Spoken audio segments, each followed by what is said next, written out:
The house has felt so empty since we lost Sarah. The silence is the worst part. It's a heavy, suffocating blanket that I just can't seem to shake, trying to find some semblance of normalcy.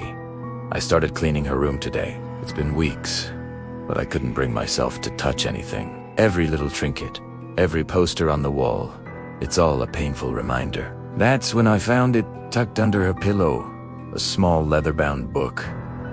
Her diary. My first instinct was to put it away. It felt like an invasion of her privacy, a line I shouldn't cross.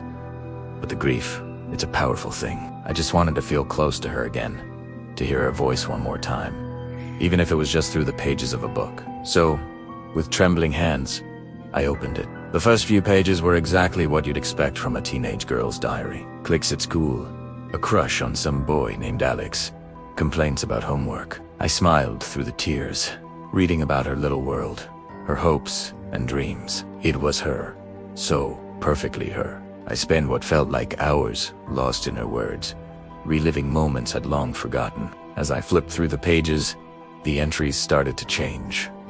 The tone shifted. Her cheerful, bubbly handwriting became frantic, almost She wrote about shadows in the corner of her room, whispers when no one was there. She mentioned a new friend, someone she called the Shadow Man. At first, I thought it was just her imagination, a creative girl with a flair for the dramatic. But the entries became more and more detailed, more terrified. She described him as tall and thin, with no face, just an unnerving emptiness where features should be. He would visit her at night, she wrote, standing in the corner of her room, just watching.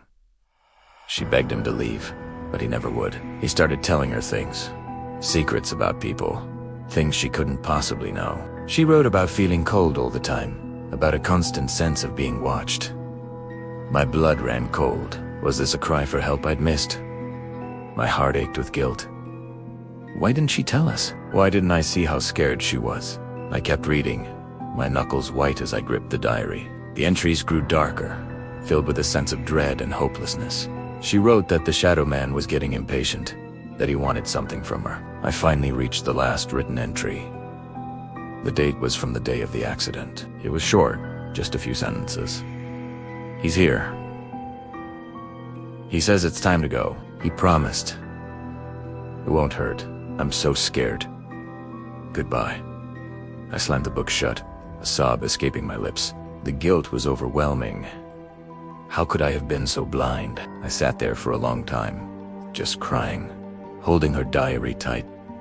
Eventually, my tears subsided, replaced by a hollow ache. I don't know why, but I felt compelled to open it one last time, to that final heartbreaking entry. I needed to see it again, to burn the words into my memory. I opened the book to the last page. The ink from her final entry was still there, tear-stained and slightly smudged. But below it was something else, a new entry. The handwriting was different. It was sharp, jagged, and looked like it had been scratched into the page with immense force. My breath caught in my throat. I read this single, chilling sentence. The date was today. The time was just a few minutes ago. And the words said, she shouldn't have read this. Suddenly, the room felt incredibly cold. A floorboard creaked in the hallway outside Sarah's room. I could hear a faint, dry whisper, like leaves rustling on a winter night. I'm still sitting here, frozen, too terrified to move, too terrified to look up from this page. I can feel it. I'm not alone in the house anymore. He's here. And I think he's come for me. Thanks for listening to this chilling tale. If you were as captivated as I was, make sure to hit that like button and subscribe for more stories from the shadows. Stay safe, and always check what's written in the dark.